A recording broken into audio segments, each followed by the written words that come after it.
ওমা আজকে একটু স্যান্ডউইচ বানাও তো। ঠিক আছে, প্রথমে বেসনটারে ভালো করে চালিয়ে নেব।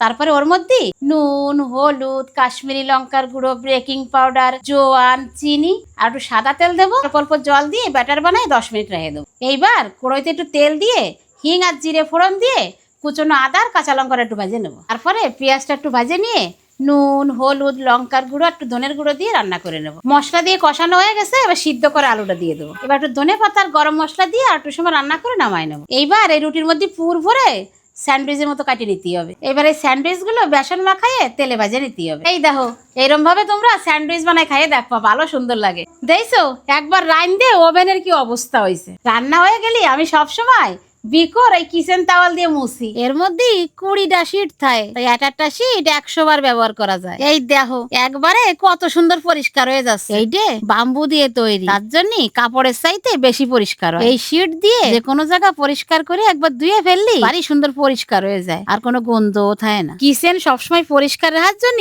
বিকোর রিউজেবল কিচেন টাওয়াল ব্যবহার করো। লিংকের জন্য কমেন্ট করো।